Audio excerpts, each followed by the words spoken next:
Hi, good afternoon, everyone.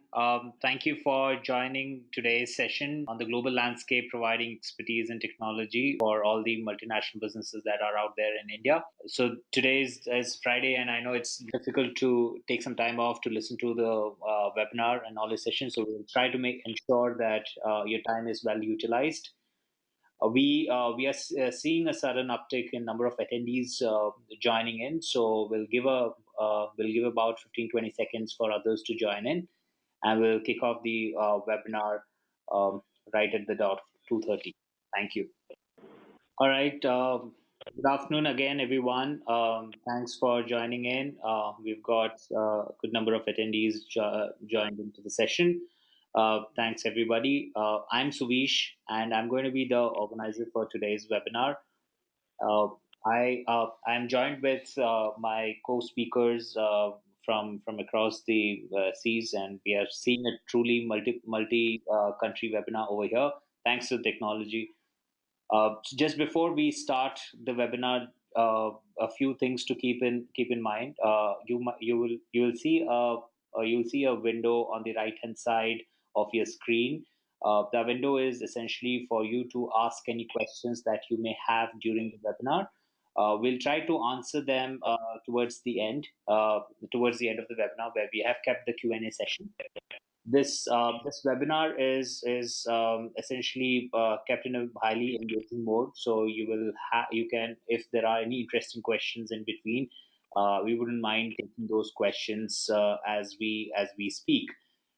Now, about the webinar, so ADP has been serving multinational organizations over the last 6 decades, HCM and payroll related applications.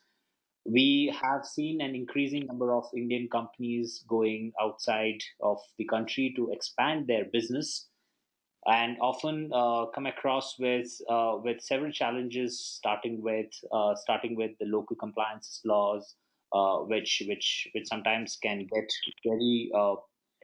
very annoying to speak, and the complex payroll legislative laws, along with the data security policies that are very personalized to each country they expand. To unclutter the complexities in each of the expansion is each of the countries that you expand, we believe several knowledge sessions like these would help the organization to get an understanding of a global work environment. So to give us more understanding about the multi-country operations, we are joined here with Tim Cole. Tim Cole has been with ADP for the last 13 years in the US and EMEA, APAC region. So he has worked in various regions in different roles. Over the last 6 years, he has been seeing the multinational business, and he's based out of Paris and operating different teams across these regions. And Tim also has seen these multinational organizations expand along with their people expansion and different other strategic expansion. So we believe he's the right guy who can give us an overview of what holds organization when they plan to expand to different countries outside that of India. So over to you, Tim. Thanks for joining in. Can you hear us? I can hear you. Yes, very good. Thank you.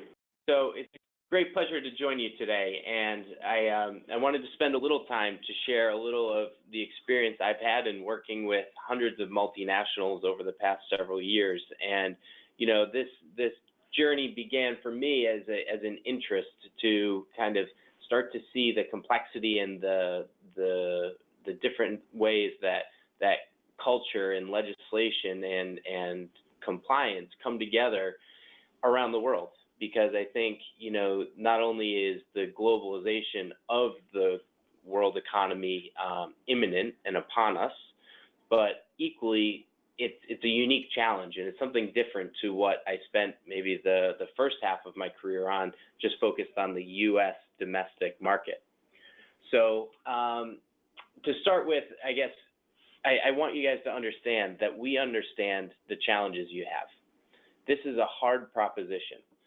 So, Savish, if we go to the next slide, we know that global expansion, global HCM, human capital management, and ultimately global payroll is not an easy undertaking. There's a lot that goes into it. And when we survey our clients, when I talk to our clients, there are really 5 key themes that come out of it. The first is right in the center. Local compliance evolves.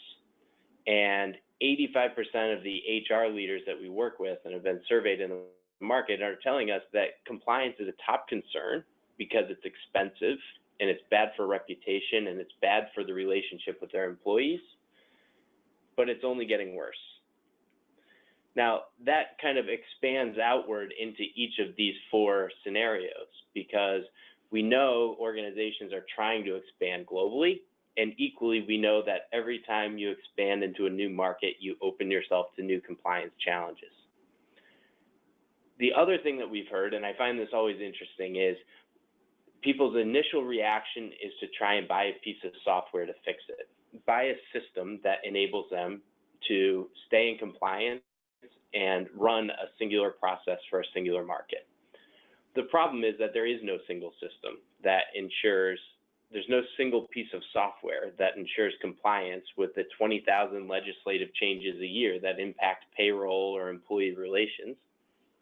And so what they're finding is, in addition to the software, they need to have more. They need to have people. And that takes us to the top left corner, the talent strategy being key. The people piece of the payroll interaction is what makes technology smart, and it brings context, and it brings feel, and it brings a personal connection to the employees who are ultimately the internal customers of any payroll organization. But not having access to a talent system or to the right criteria to select the right talent in a new market prevents getting the right people in place to support that software. And it's not getting easier. More and more is being asked of HR in order to make that employee experience an absolute top-notch experience. So employees are looking for more connectedness with their organization, more touch and feel that ultimately falls on HR to deliver, at the same time that we're asking HR to manage the talent to support the software that we bought in the multiple countries that were recently expanded to. So when you put all this together, those challenges are almost insurmountable. And I think almost every multinational company I've worked with has acknowledged these challenges. Now, where they stand on the evolution or the journey of getting from where they are today to a better process, everyone's in a different place. Some are down the path, some are just beginning. But these are conversations I really love to have because I think there's a solution to every problem in the world. And I think these are reasonably easily solved once you get your arms around the actual nature of the challenge. Yeah. So it's quite interesting observation, Tim, and just to get our arms around this challenge which you explained in the previous slide around compliances. I think this slide by you explains on how it looks when it comes to Asia Pac, the organizations in Asia Pac. What do you have to say about the penalties they have paid? Sure. So I think APAC, just like any of the regions, has their own kind of unique characteristics and unique challenges. I think certain markets, some of the more challenging countries get all the press, but I think what we see here is that across the region, we have a pretty consistent look at companies are getting in trouble and it's costing them money, which is bad from a financial sense and is bad from a financial performance sense, but it's even worse when you consider either the potential reputational damage that can come with it to the organization or your internal reputational damage when you put an individual employee at risk of being out of compliance. I think about one particular instance in Indonesia this year. I'm sure any one of you who works within Indonesia knows that the minimum tax requirement has changed pretty dramatically as of July 1st of last year.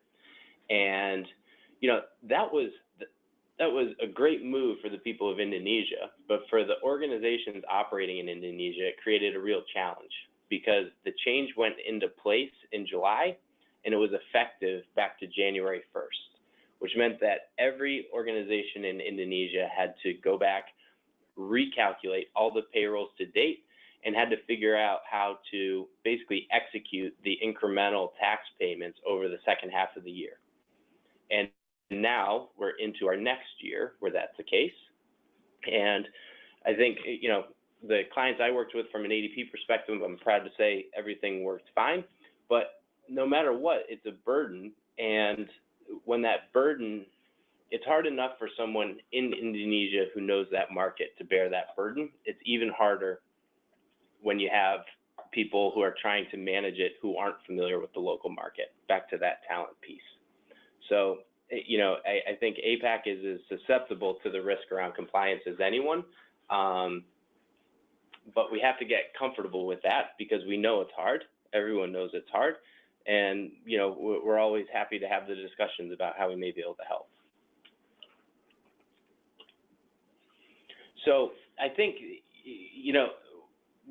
I want to get a little more forward-looking because I think everybody who's attending this call probably is here because they know it's hard, right? And I probably just talked about some things that many have experienced, and that's not interesting to just talk about the problems we all know we have. So I want to help paint a little bit of a picture of what the future holds for an organization that wants to simplify this. So I think when people close their eyes and picture how they want this to work, what they want is something common. They want a singular process that can be followed across many markets, which will make them more efficient and less required to do redundant tasks in every country on multiple systems. So by simplifying and standardizing a process, organizations are looking to drive efficiency. Efficiency in the sense that this doesn't take anyone's time, but equally is less error prone, which means less fix work in order to address whatever errors occurred. Compliance becomes the central function to the whole effort, because if you're not compliant in the payroll business, then you shouldn't be in the payroll business. So compliance is the central norm, but I think compliance with today's rules and regulations is important. The thing that we're asked most by our clients when we're talking to them is, how are you going to continue to keep me in compliance? How are you going to ensure that today I'm safe and that going forward I'm safe? So when changes are coming, what is your communication strategy? What is your execution strategy? What can you do to help me to ensure that I don't have to worry about it? And maybe the most interesting point, and this is the newest point, is around quality. So we all want to run a very efficient, process-driven business. We want to stay out of trouble. Quality is a new kind of emerging trend that requires us to make sure that we are delivering on time and accurately across a very broad footprint when delivered centrally. So this is that internal employee relation component that I think is perhaps one of the most important things to HR and payroll practitioners when we talk to them. Great that it's efficient, great that there's a good process, good that my company's out of trouble. Now, how are you going to make my employees feel really good about the experience too? So interesting new trend added to some of the more standard norms. But I think it's a telling sign of kind of where HR's head is going at the moment as well. So I think, Savish, if we want to move to the next slide, just to talk a bit more about some of our experience and what we've seen in the marketplace as some of the key drivers to how organizations are tackling this. Sure, Tim. Sure. When we think about kind of what I said, that the first reaction of people is, can I buy a piece of software or a calculator that helps me to do this? And I shared with you that the answer is largely no, because technology alone is not the solution. There is no single technology that can be used in order to ensure broad-based compliance across broad-based employee law in all the markets where Indian multinationals or worldwide multinationals are doing business. I also just shared with you that organizations, probably more than anything, want consistent process.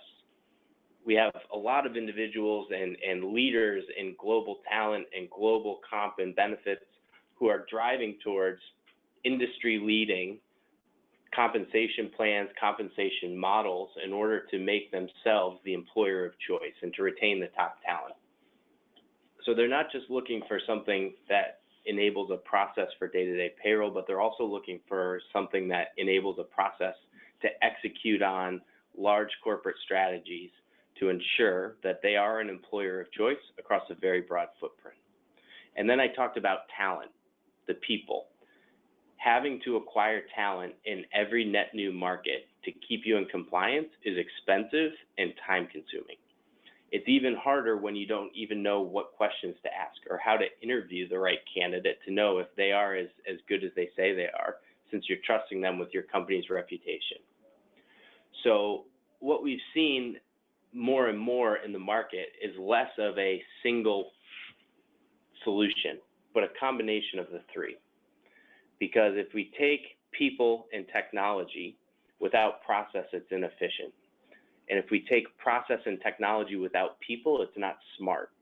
What we need to do is ensure that on a organization by organization basis, they're getting the right mix of access to smart people, access to an efficient process, and access to enabling technology to come up with a holistic solution to what I've said is a very hard, very complex problem that is totally different for every multinational, because you're all doing business in different places, in different industries, under different laws, regulations, and collective labor agreements. So it's only in the combination that this all works. Thanks, Tim. I think we'll take a short break and ask a poll question to our audience. So we'll just launch a poll question to understand a little bit about your operations. You'll see the question popped up in front of your screen.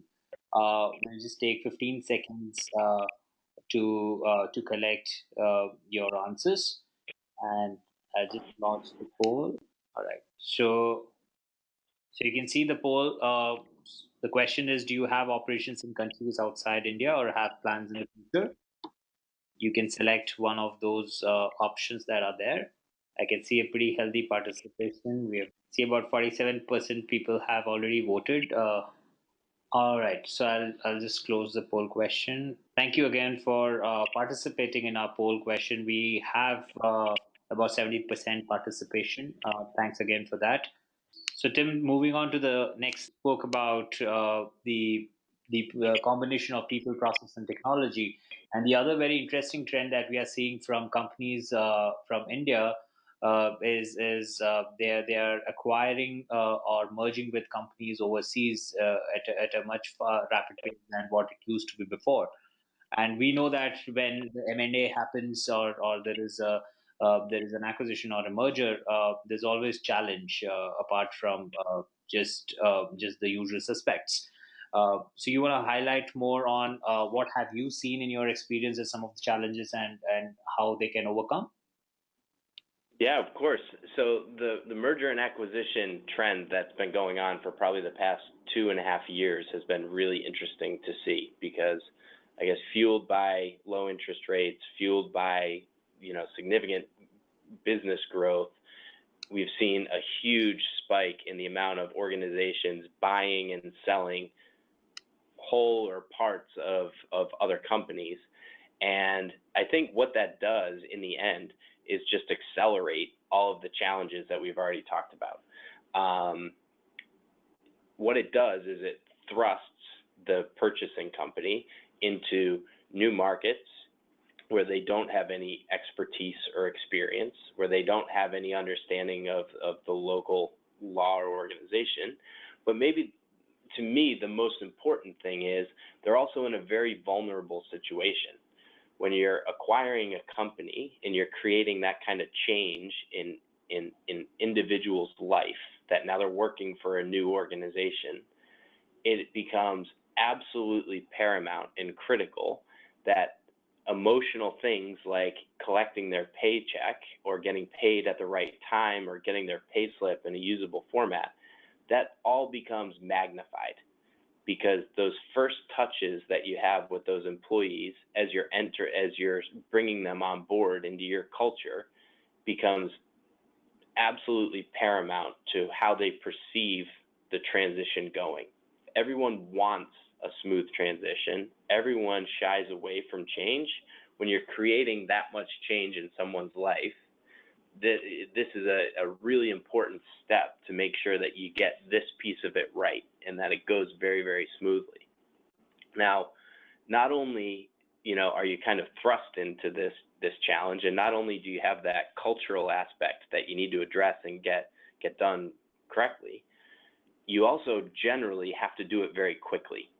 There are specified dates, timelines within any merger or acquisition when people need to be moved to their new system as opposed to their old systems, or into the new ecosystem of your company. And that takes time, and that takes resources, and it takes selecting the right partner who has that proven ability to execute in order to make sure that you don't set yourself up to fail. And I think these are always fun projects. They're always a slightly stressful, but they're entrepreneurial projects, which are things that I think, both from the client side as well as from my experience from the ADP side, they're the fun projects to work on, because I always like that entrepreneurial spirit and the people taking on these big challenges. But it shouldn't be underestimated that in addition to all the challenges that a company in the status quo environment encounters, a merger and acquisition forces them even harder or even more kind of violently into all those particular things, and everyone on board needs to be totally prepared, including the partner that you decide to work with to address it. Yeah. So Tim, I think that was quite insightful in terms of mergers and acquisition, especially considering the season where M&A activities are quite active in India. So we saw some of these challenges that multi-country multinationals face when they expand. How do you see various solutions that come together, which kind of can give that single version of truth or that single visibility that is required to make decisions? Sure, it's a good topic. So I think from the experience I've had, there's been a real change over the past few years, and I kind of alluded to this earlier about how organizations are going about finding the right solution to address the problem for their company.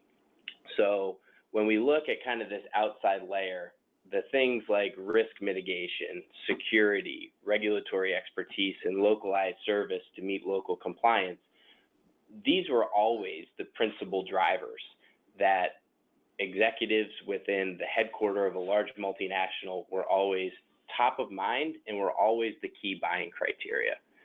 And those decisions and those criteria in days of old were pushed down across the whole organization to say, we've made an organizational decision. This is what we're going to do. These are the 4 reasons why we did it. And as a result, we're now going to deploy some combination of a global HR system, a global talent system, a global time system, or a global benefit system.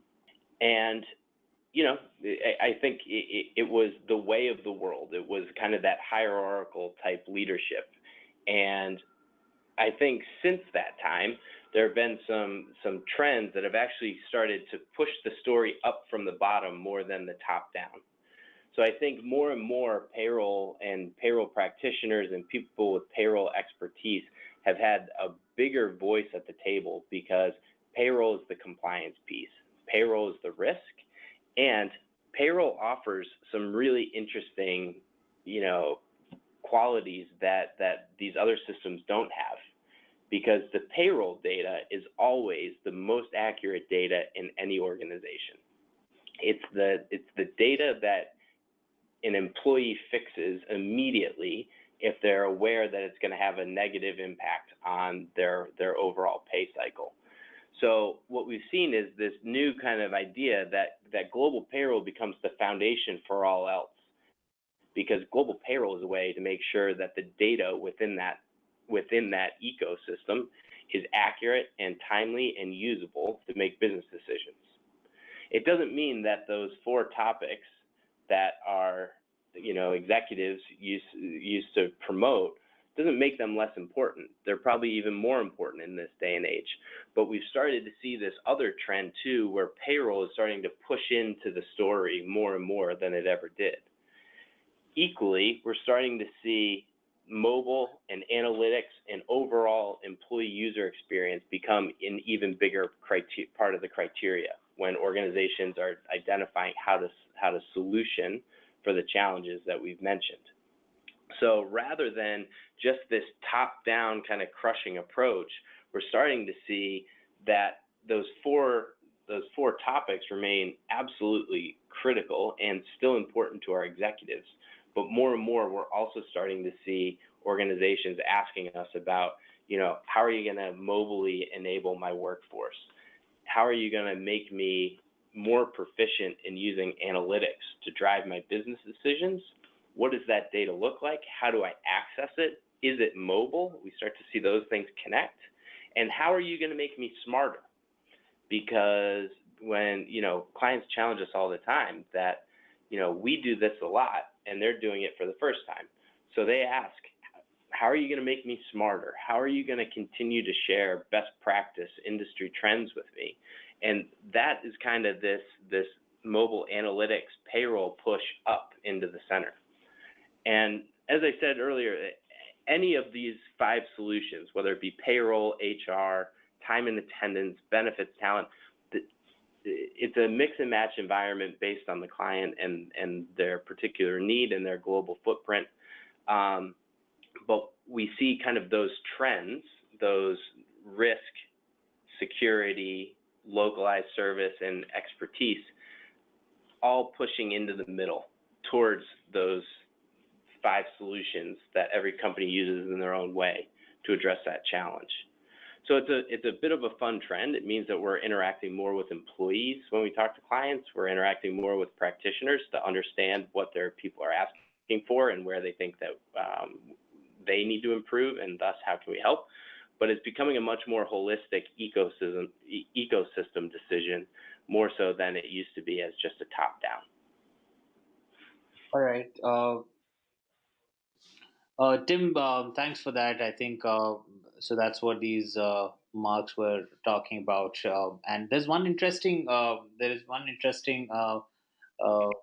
component here, which is highly ignored, and oftentimes it acts like a pitfall when they expand to more regulatory markets like North America and India. So before we move to the other topic, I wanted to launch one more question just to understand that what are the kind of challenges that you face when you expand to multiple countries, and since 70% of our audience is multinational organizations, that would help in getting a view of it. So I'll just launch this poll question again for 10 seconds before we go into the next topic. So it's about what kind of challenges do you face while managing a payroll across multiple countries? Um, so answers, the options are quite straightforward. If it's lack of expertise around local regulations or decentralized data and dashboard, and I can see most of them have clicked on the expertise around local regulations. And Tim, like you just mentioned, compliance is definitely looking at the center of the problem statement. All right, I'll keep this open for another 5 seconds. For those of you who were not voted last time, please help us to get an understanding of the challenges across the operations. All right, time to close the poll. Thank you again for participating there. So moving on to the next topic, I've got an interesting session lined up here around introduction to data security. Often in India, the organizations they don't have much of a stringent process and policies around protecting their employees' personal and professional data, which in most of the countries are considered to be the sensitive information. And there are set guidelines and processes on how to handle the sensitive information. And to help us get a better view, especially when you are expanding outside India, now that government is also pushing the organizations to go digital. In the coming future, near future, we'll see a lot of changes around data security and policy handling. But as you expand your operations outside, I think it's important for you to get a view of how the global policies look when it comes to handling the data security. And to handle this session, I've got with me Mr. Chanda Jagdish. He's joining us from our Hyderabad office. Chandra has been with ADP for the last couple of years, and he handles this data security and business security divisions within ADP India operations. Prior to joining ADP, Chandra spent quality amount of about 2 decades of time in companies like IBM and EMCs in managing similar portfolios. So over to you, Chandra. I hope you are able to see the deck. Yes, thank you, Suvish. All right. So, So, Chandar, before we get into the topic in detail, I want to pose a couple of questions that I believe is there in the minds of our audience as well. So, how does data security play a role when you expand across regions? so when we look at data security play itself, uh, we look at the technology spread, we look at multiple vendors, the different data touch points. The impact is at multiple layers and different domains itself. So it's not contained to a specific region or a specific area of your process. Like it, it could be from endpoint protection to perimeter protection. It would look at the different types of processes that we run, from BCP to crisis management, to the payroll processing itself, on how it is being executed in each of these regions. So when we look at expansion across regions, the whole complexity and the challenges just multiply uh, to a number where we have to look at where we it just becomes too challenging for us to even address it. When we look at different regions, we look at different privacy laws, IT laws, regulatory requirements, data retention requirements. So these are the kind of high-level challenges that I can look at when we look at expansion or any merger and acquisition in different regions. Right. No, you're absolutely right. Especially when the vendor or the employer or the companies have to handle as sensitive information as something to deal with employees' bank account details and payroll details and personal information, which could be their home addresses, which in many regions are considered as sensitive information. So that brings to the next topic, which we will definitely cover during this session. It's around data security when it comes to holistic view. Why is it difficult to establish a seamless process? When they are using fragmented system. Most often, what happens with organization, what we have seen in our experience, they'll have different systems across their operations, and they they don't see the real value of going with a single system. So, what challenges do you see as far as data security is concerned when there are fragmented systems in place? At a very high level, the challenges that we face is around unstructured data and the different data touch points, and multiple systems that we use to do our day-to-day processing, from payroll to HCM services to time and attendance. to tax, or to regulatory requirements. For example, I mean, any of these compliance requirements, when we fail to even comply, when we expand to different regions, I mean, the impact is huge to an organization. For example, any non-compliance with respect to privacy laws in Europe can lead up to fines up to 4% of your global revenue. That is a big impact. For example, in a country like in Thailand, it can go up to 5 years of jail for the CFO, and up to 100,000 baht, or both. I mean, you can have a combination of both.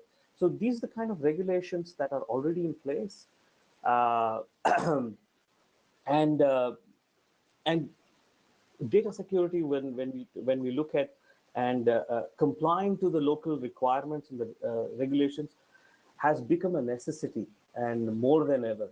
And it is more than ever important for us to comply to specific regulations on how we deal with this data, how we move this data, how we maintain this data at rest. So these are the kind of challenges that we really face when we expand, when we look at merger and acquisitions, when we grow, so organically or inorganically.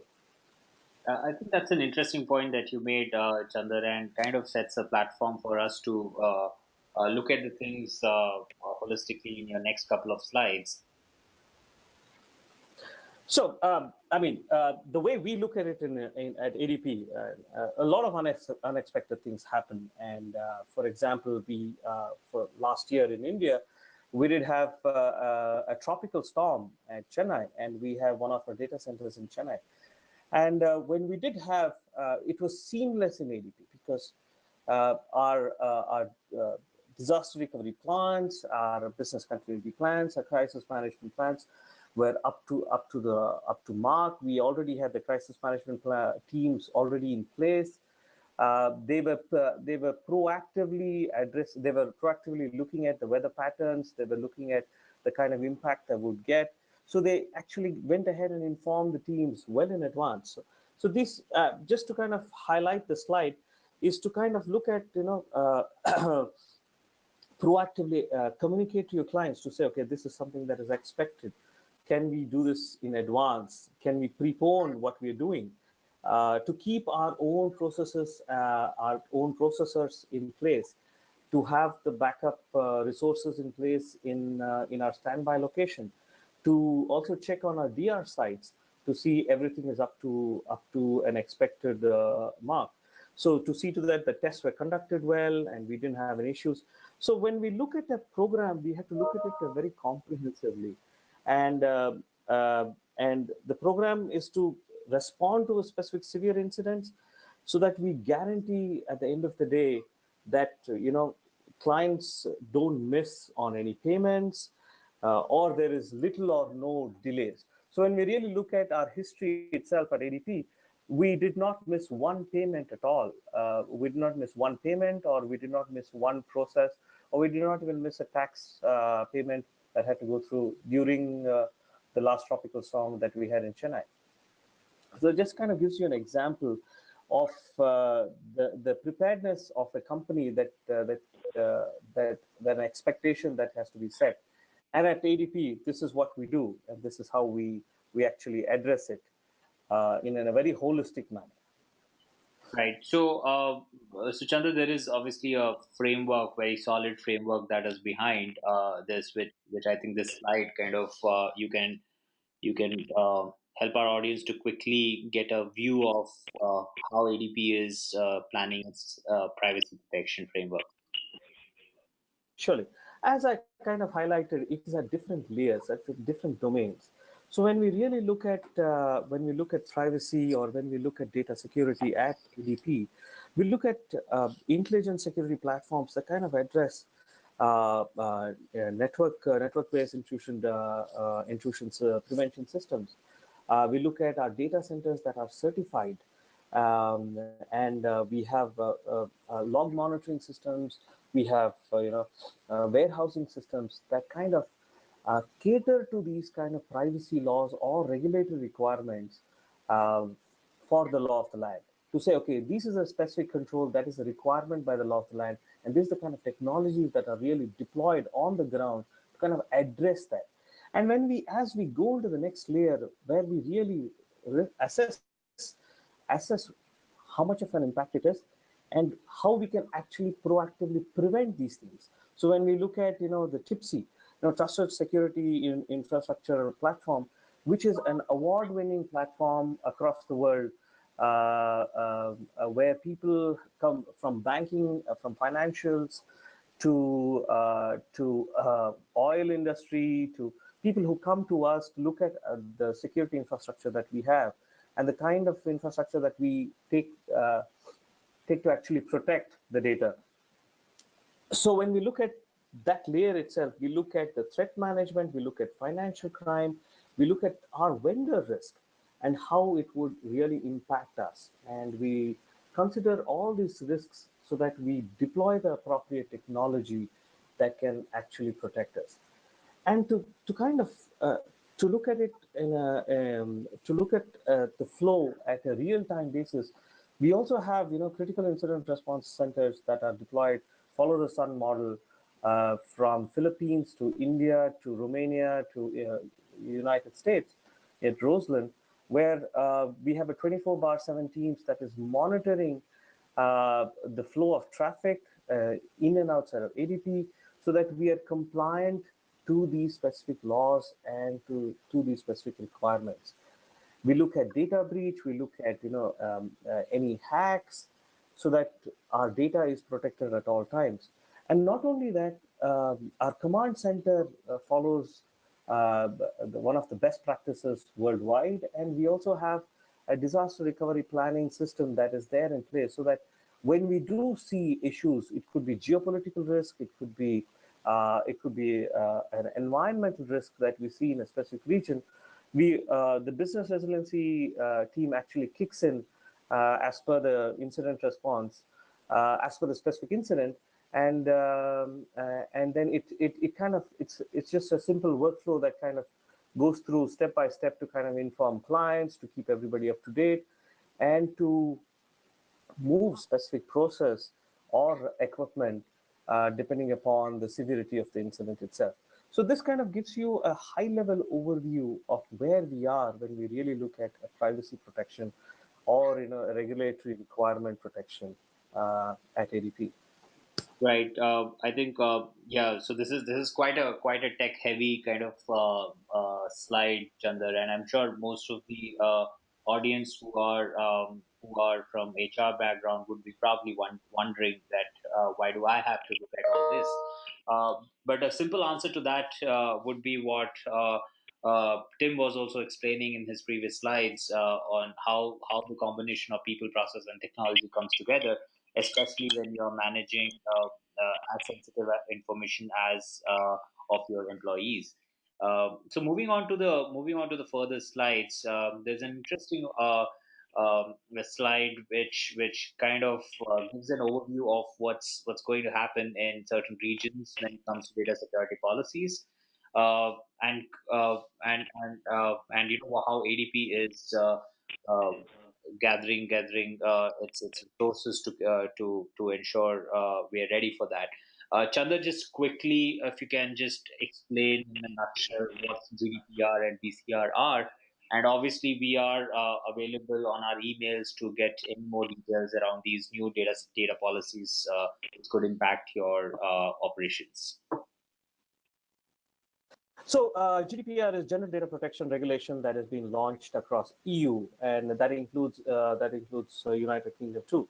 So we are one of the 11 companies worldwide to have an up-to-date approval from the EU DPA, the Data Protection Authority, for our approval for our BCR. So basically, what I'm talking is our BCR kind of defines how we are going to protect the data, what are the 10 steps that we really do to protect the data, and what are the different aspects that we really cover. So if you can click on the next slide, Suvish, I would like to just run through at a very, very high level what it would take actually at ADP to actually achieve this. this simple GDPR regulation. So when we look at privacy by design, so all our applications, all our products are designed with privacy in our mind, with the regulation in our mind, with what are the expected requirements, so that we design a product so that we don't have to go back to rectify, we don't have to go back to a customer and say, hey, our systems are going to be down, so because of this, these are the 10 problems. And this is a very, very fundamental at ADP. So regulations kind of embed into our product development itself. And as we go to the next stage, once we have the product development, our process management, so our data flow mapping, when we look at the different data touch points inside our applications itself, our process flow mapping kind of depends and defined as per the regulation requirements. It is documented, it is it's published so that it's very transparent for people to understand how the actual data is processed and how it is going through our different systems internal to ADP, and what are the different data touch points and where is it stored, and where is it in transaction, and where is it at rest. And when we actually go further up, we also kind of include our different vendors who are involved with our data processing. So it just doesn't stop with ADP. We also include our vendors so that they are compliant with the processing that they have to do. So our vendor assurance program kind of addresses that.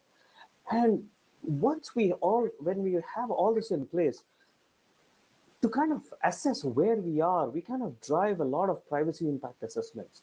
These assessments are in-depth assessments when we look at our products, when we look at our applications, when we look at the different data touch points, that where does the data reside?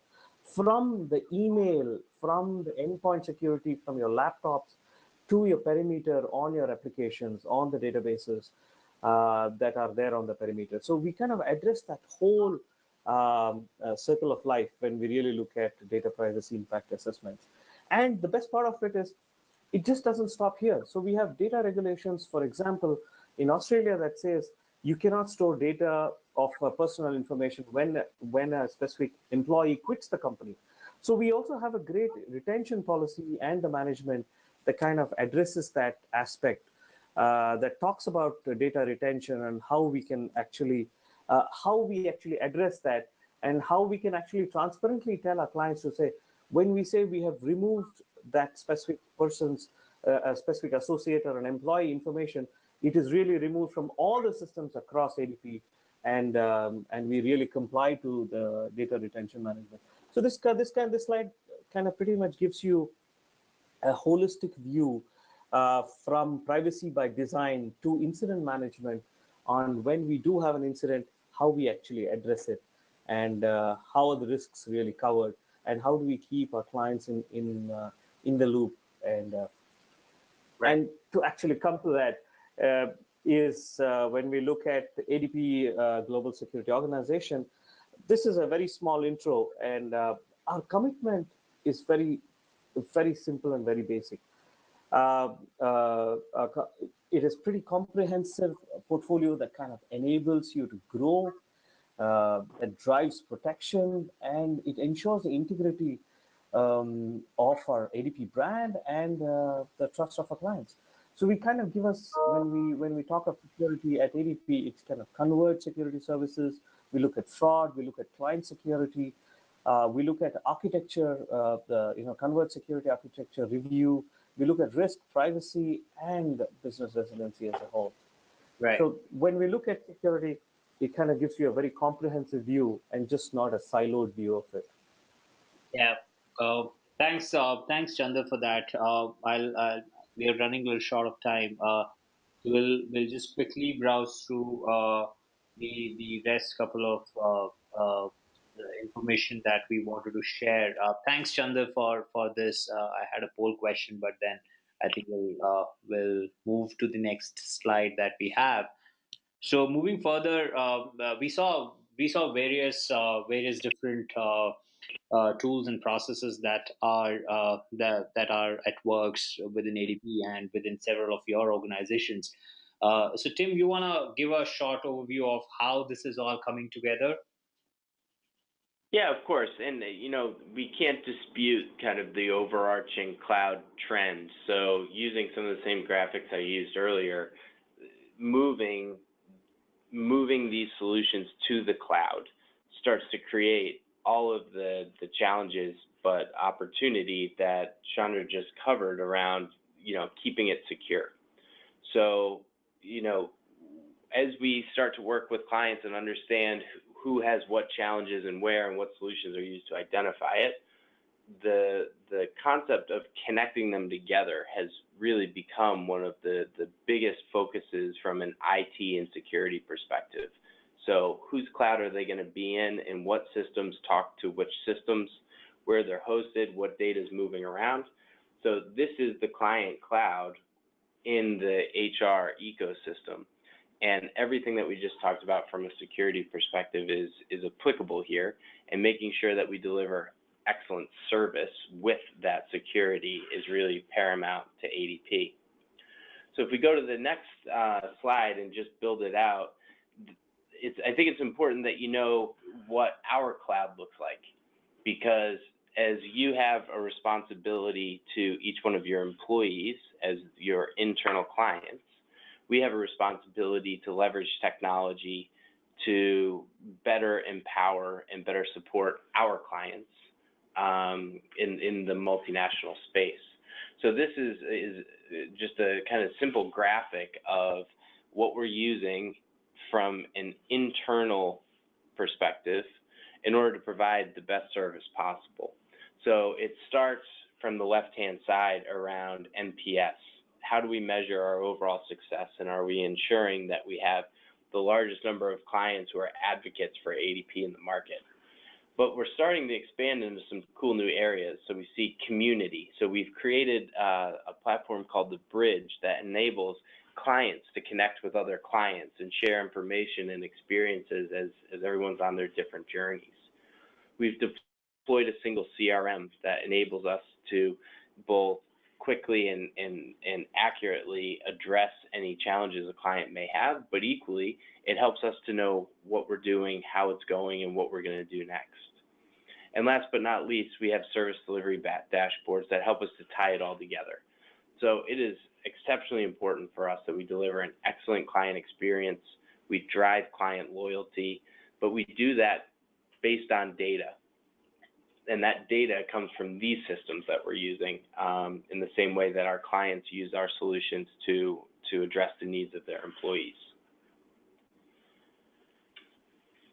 So I'd be remiss if I didn't take an opportunity to share, for anyone who doesn't know, just a little background on ADP. So as I think many of you know, ADP is a U.S. headquartered company that's been in business for 67 years. But perhaps the biggest pride for me individually and my experience has been that we really led the charge of globalizing what started as a domestic payroll solution, and then expanding the breadth of it to address more of the employee life cycle than just the payday. So to date, ADP has been in business for 67 years across 117 countries, supporting 44 million users in the cloud. We're driving every single day to make sure that we're addressing that employee experience, because that's becoming a more and more important criteria to our clients and to their associates. And of course, we offer some really unique differentiators in being able to provide all of those solutions that I mentioned from a single vendor. And, particular to the audience today, given that spike in M&A activity, particularly out of India, but also broader Asia, we've really enjoyed working on a lot of these merger and acquisition transactions and figuring out how we can be part of the team to support that entrepreneurial and investment activity. So I hope that's something that continues, because it's really quite fun business to be a part of. And if I could leave you with any kind of single last thought about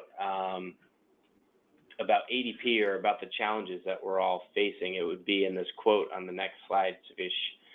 So today's businesses can't get away with any single point solution in order to address such a complex situation. So A great quote from our president, today's business needs a combination of technology, expertise, and a trusted partner who has the on-the-ground resources to ensure compliance today, but most importantly, compliance in the future, because it's only going to get more dynamic and it's only going to change over the years. So I'm really pleased to have had the opportunity to speak with you today, and I hope you found some of this content interesting or insightful. By all means, I think, Savish, now I'll hand it over to you if you want to manage the Q&A. Yeah, thanks, Tim. Thanks, Chander. I have a couple of questions with me before just I close the point, and this seems to be interesting. So, Tim, I'll pose it to you.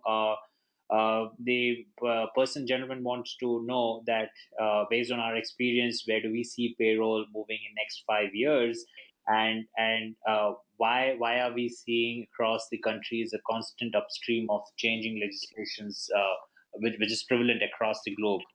What's your view on that, Tim? So it's hard to predict the next 5 years because global payroll has really only been even a reality for the past maybe 10 years. So it's one of the youngest parts of the HCM landscape. But if I look forward, I think one thing that I think we can all be assured of is that it's the complexity, and particularly the legislative compliance aspect, is only going to become more complex. We're seeing, especially across the Americas, across Europe, a significant trend towards nationalization and protectionalism, mostly on the back of the fact that global growth is fueling the growth of organizations, but tax dollars are being realized outside of markets than the home country. So I think we're going to start to see more and more changes in legislation around taxation and compliance, around the income earned, the profit earned, or the expenses such as payroll in the markets outside of one's headquarter. Equally, I think, anytime countries need cash, the first thing that they do is they set out to find the offenders. It's a lot easier to go collect penalties and interest from people who weren't following the law than it is to impose tax increases on the general population. So we've seen an increase in spike in audits, in investigations, and focus. So that's certainly something that I see continuing. And last but not least, data security. With all of the cybersecurity in the news today around GDPR, which is hitting every country in the US or in the European Union really hard.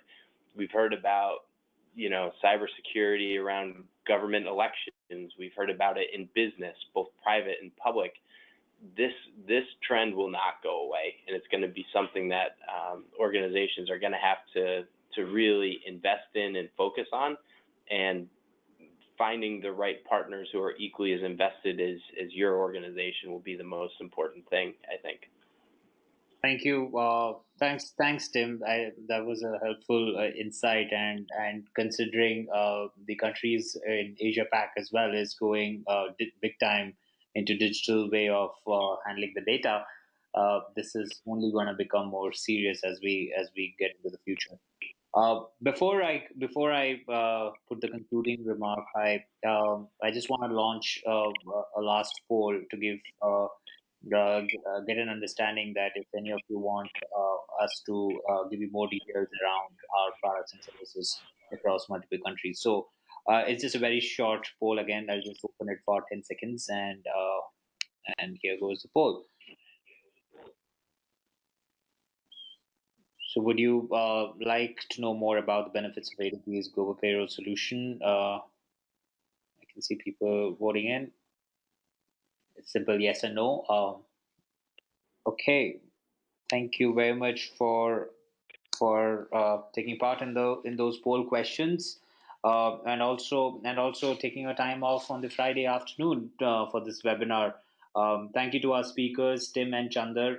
You both were awesome, and I'm sure our audience have got a lot of insights into the way multi-country payroll operations work. Thank you very much for taking time, Tim. I know it's early in the morning for you. Thanks for that. And Chandra, you have a good weekend. You Thank you. to all the audience, thanks again for taking part. All of you have a good weekend ahead. And those of you who have expressed their interest to know more about ADP, we'll get in touch with you separately. Thank you very much. Fantastic. Thank you. Fantastic. Thank you.